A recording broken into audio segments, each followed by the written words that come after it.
Middle east इस वक्त बड़े आग में झुलस रहा है। वो आग है युद्ध की आग, जो अमेरिका और इजराइल ने ईरान में लगाने की कोशिश की, लेकिन अब जवाब जब ईरान ने देना शुरू किया है तो पासा बिल्कुल पलटता हुआ दिखाई दे रहा है। पूरी दुनिया को लग रहा था कि इस आग में ईरान झुलसेगा, लेकिन ईरान अब दोनों बड़े मुल्कों पर भारी पड़ रहा है। कैसे? एक तो यूएसएस, चाहे वो अब्राहम लिंकन हो, चाहे वो अमेरिकी फाइटर जेट्स हो, चाहे अमेरिकी सैनिक हो, हर तरफ से अमेरिका को ही झटका मिल रहा है और ईरान का पलड़ा भारी पड़ रहा है।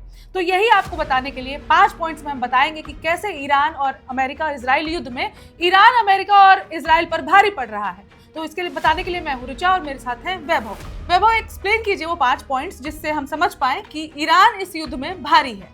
देखिए, सबसे बड़ा और सबसे महत्वपूर्ण पॉइंट तो ये है कि अमेरिका को उसके सैनिकों का नुकसान हुआ है। हमें याद है कि अभी कुछ ही महीने पहले या कुछ ही दिनों पहले जब वेनेजुएला में अमेरिका ने अपनी सैन्य कार्रवाई की थी और वहां के राष्ट्रपति को उठा ले गए थे, तो उसमें उनके एक भी सैनिक की जान नहीं गई थी। वो अभियान पूरी तरह से सफल रहा था। ट्रंप ने अमेरिका की जनता से यही वादा किया था कि ईरान में भी हम ऐसा हमला करेंगे, ऐसा युद्ध करेंगे जिसमें हमारा कोई नुकसान नहीं होगा, लेकिन हो इसके उलट रहा है। अमेरिका के अब तक 11 सैनिक मर चुके हैं, ये अमेरिका खुद स्वीकार कर चुका है। ईरान की बातों को माने तो अमेरिका के सैकड़ों सैनिक अब तक युद्ध में मर चुके हैं। तो सबसे पहला और सबसे बड़ा पॉइंट ये था। इसके बाद दूसरा जो पॉइंट है वो ये है, जैसा कि आपने बताया कि चाहे वो aircraft carrier USS Abraham Lincoln हो या फिर जेराल्ड फोर्ड हो, यहाँ पर नुकसान पहुंचा है। ईरान ने यहाँ पर हमला किया है और उसका दावा है कि इसे बहुत क्षति पहुंची है। इसके साथ ही फाइटर जेट्स भी गिरे हैं, F-16 भी गिरा है। इसके साथ ही इराक में एक रिफ्यूलिंग विमान भी गिरा है जिसमें 4 सैनिकों की जान गई है अमेरिका के, और 2 गायब हैं। बिल्कुल।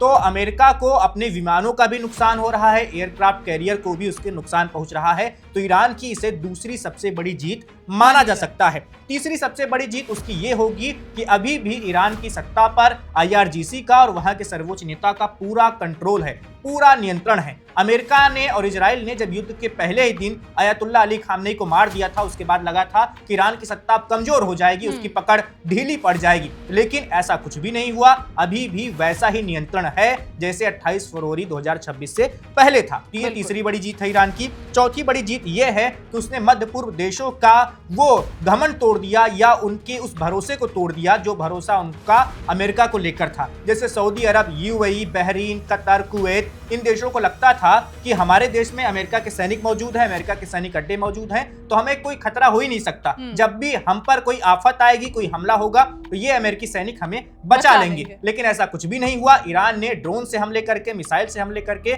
इनके उस भरोसे को तोड़ दिया और अब ये देश ये सोचने पर मजबूर हो जाएंगे कि क्या हमें सुरक्षा को लेकर सिर्फ अमेरिका पर ही निर्भर होना चाहिए या हमें अब कुछ और भी करना चाहिए, क्योंकि अमेरिका तो हमें बचा नहीं पा रहा है। तो ये ईरान की चौथी बड़ी जीत है कि उसने घमंड तोड़ दिया, अमेरिका का सुपर पावर होने का घमंड तोड़ दिया है। और पांचवी बड़ी जीत ईरान की कही जा सकती है वो है उसने अमेरिका को बहुत बड़ा आर्थिक नुकसान पहुंचाया है। दावा किया जा रहा है, कई मीडिया रिपोर्ट्स ये कह रही हैं कि हजारों करोड़ रुपए अमेरिका रोज इस युद्ध में खर्च कर रहा है। अब ईरान क्या कर रहा है? ईरान अपनी हजारों की मिसाइलें दागता है, रॉकेट्स दागता है, ड्रोन भेजता है। उसको गिराने के लिए अमेरिका को करोड़ों रुपए खर्च करने पड़ते हैं। मतलब इधर से ईरान लाख खर्च कर रहा है तो अमेरिका उसके बदले में करोड़ खर्च कर रहा है। तो आप समझ सकते हैं कि कितना बड़ा आर्थिक झटका, नुकसान अमेरिका को झेलना पड़ रहा है। तो ये 5 वो पॉइंट थे जिनके जरिए लोग कह रहे हैं कि इस जंग में अमेरिका जीता बिल्कुल नहीं है और ईरान का पलड़ा भारी नजर आ रहा है।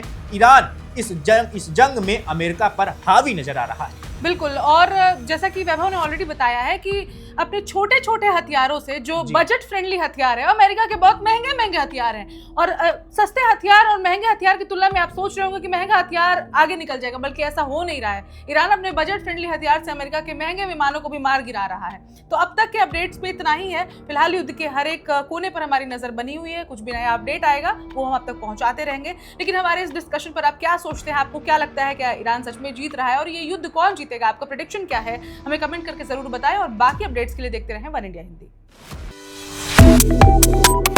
Subscribe to One India and never miss an update.